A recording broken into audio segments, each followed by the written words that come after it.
Ma'asyiral muslimin wal muslimat rahimakumullah. Kita baca lanjutannya at-tafsir, penafsirannya pada halaman 112. Nahnu ala haqqin la ghayrina, bahwa kami ini berada dalam hak, dalam kebenaran, bukan selain kami. At-tamahwuru wal inghimasu fi dzatiyati yuaddi ila ayyahtakira al-insan dal haqqa li nafsihi, bahwa adanya egois, ya, ananiyah, mementingkan diri sendiri atau membela diri sendiri itu dapat mengakibatkan bahwa manusia itu mengklaim kebenaran berada pada dirinya saja. Wa ya'tabirul akharina ala batilin, dan orang seperti itu pasti akan menganggap orang lain itu berada dalam kebatilan. Wa yas'a ila ay yajurruhum ila mu'taqadatihi, dan dia berusaha untuk menarik orang lain kepada keyakinannya. Begitulah kira-kira masing-masing ajaran, masing-masing agama, masing-masing firqah, bahkan madhab, merasa dirinya lah yang paling benar. Ajarannya lah, madhabnya lah yang paling benar, dan mengajak orang lain kepada madhabnya sendiri. Ya, ketika dengan argumen yang logis, argumen yang masuk akal dan kuat, ya tentu saja kita tunduk pada argumen, kepada dalil yang kuat. Ya, dan semuanya harus tunduk kepada dalil. Kalau dalam mazhab Islam, tunduk pada dalil Al-Quran, pada dalil hadis, dan kepada realitas sejarah. Tapi sayangnya ada sebagian mazhab dalam Islam sendiri mengklaim merasa paling benar, kemudian mengajak orang lain dan menyalahkan mazhab yang lain, tetapi dalilnya sangat lemah, baik Al-Qur'annya, ayat Al-Qur'an, maupun hadis-hadisnya, maupun realitas sejarah. Ya, jadi harus kuat dalilnya, ayat Al-Qur'annya, hadis-hadisnya, realitas sejarah, dan harus masuk akal. Nah, ketika ini betul-betul dipegang, maka bolehlah mengklaim kebenaran. Nah, ketika belum diadu atau belum dialog, ya maka tidak bisa seorang mengklaim kebenaran pada dirinya. Ya, karena itu misalnya petinju legendaris Muhammad Ali, dia dikatakan sebagai petinju yang kuat, ya, ketika setelah diadu, dilombakan dan menang, dibuktikan dengan adanya adu, dengan adanya lomba. Pemain misalnya tim sepak bola tidak bisa hanya mengklaim saja sebelum diadakan pertandingan, bertanding dulu. Nah, ketika jelas menang, kuat, baru mengklaim bahwa dia yang kuat, begitu. Begitulah dalam mazhab juga. Ya, baik mazhab Ahli Sunnah, mazhab Syiah, mazhab Wahabi, mazhab apapun, masing-masing tidak boleh mengklaim diri sebagai mazhab yang benar, yang hak. Buktikan kebenarannya lewat Al-Qur'an, lewat hadis-hadis yang sahih dan mutawatir, dan dalil-dalil yang logis yang masuk akal. Semua tunduk kepada Al-Quran, kepada hadis, dan kepada akal. Al-Quran yang ditafsirkan dengan penafsiran yang benar, berdasarkan kaidah-kaidah yang disepakati. Kan ada kunci-kuncinya, ada dasar-dasarnya, nahunya, sorobnya, balaghahnya, kemudian dasar-dasar daripada ahli bahasa itu harus diakui. Ya, ketika tidak kuat maka harus menyingkir dan tidak boleh mengklaim kebenaran berada pada pihaknya. Al-ayatul ula tatahaddatsu an majmu'atin min ahlil kitabi yahmiluna mithla hadhihi an-nadrati ad-dayiqah. Ayat pertama yaitu wa qalu kunu hudan aw nasara, dan seterusnya, itu berbicara tentang sekelompok orang, sekelompok masyarakat dari ahlul kitab, Yahudi dan Nasrani. Mereka memiliki pandangan yang sempit. Itu mereka mengklaim bahwa diri mereka yang paling benar, ajaran mereka ajaran yang paling benar.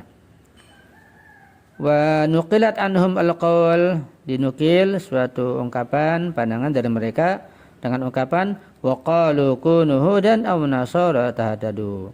Jadilah kalian orang Yahudi atau jadilah orang Nasrani, maka kalian akan mendapat hidayah dari Allah. Fa yurdu alaihim al-qadan mu'akkidan anna al-adyan al-muharrafata la tastati'u itlaqan an tahdiyal insana. Kemudian Allah atau Al-Quran menolak mereka, memberikan jawaban kepada mereka atas klaim mereka itu dengan pengokohan bahwa semua agama-agama yang telah menyimpang itu tidak mungkin secara mutlak akan dapat memberikan hidayah pada manusia.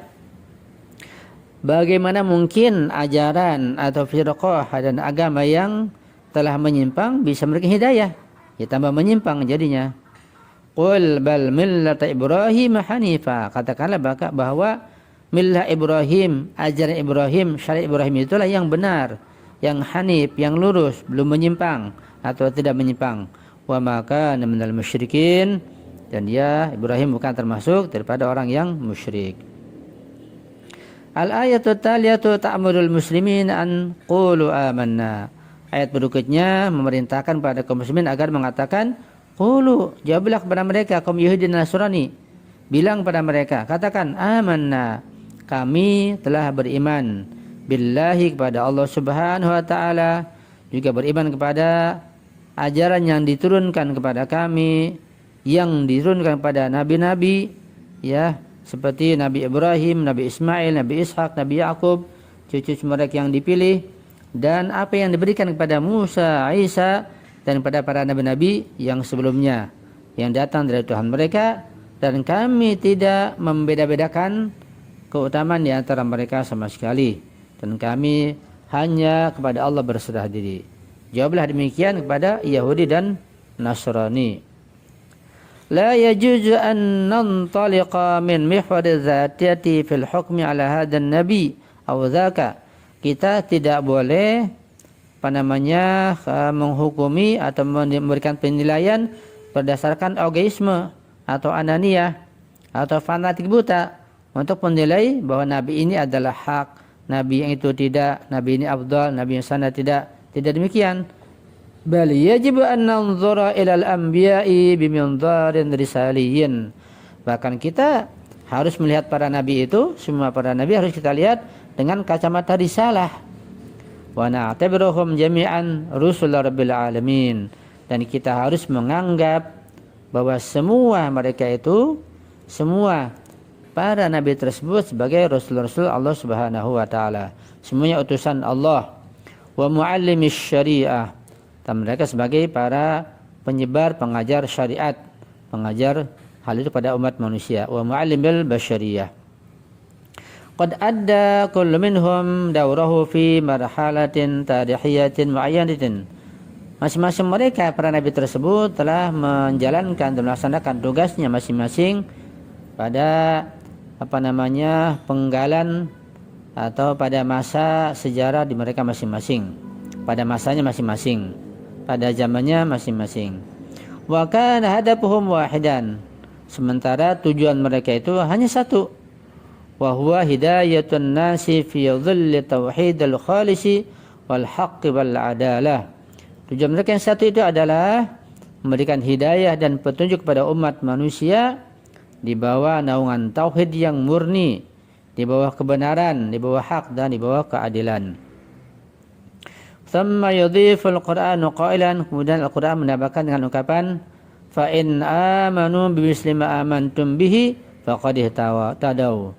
Apabila mereka yaitu kaum Yahudi dan Nasrani mereka beriman sebagaimana kalian kaum muslimin beriman, maka pasti jika demikian mereka telah mendapat hidayah dari Allah Subhanahu wa taala. Wa in tawallu, jika mereka menolak, jika mereka membangkang, tidak menerima tawaran tersebut, fa innama hum fi syiqaq, mereka berada dalam perpecahan, ya, selalu membantah, selalu tidak menerima ajakan para nabi sejak dahulu kala. Itu tabiat mereka. Walau takhalla haula'i an unsuriyyati wa dzatiyatihim wa amanu bi jami' anbiya'illahi faqad ihtadaw aydan. Sekiranya mereka itu melepaskan unsuriyah, fanatik buta, dan ananiyah atau egoisme mereka itu, dan mereka beriman kepada seluruh para nabi yang diutus oleh Allah Subhanahu wa taala, maka pasti mereka juga akan mendapat hidayah dari Allah Subhanahu wa taala. Wa illa faqad dhallu sawa'a sabil, jika tidak demikian, jika mereka menolak, mereka telah mendapatkan kesesatan dari jalan yang benar. Thumma tusbitul ayatu ala qulubil mu'min thumma tuthbitu atau tusabbitul ayatu ala qulubil mu'minina wa tab'atsu fihim as-suqata wa tuma'aninata bil qaul.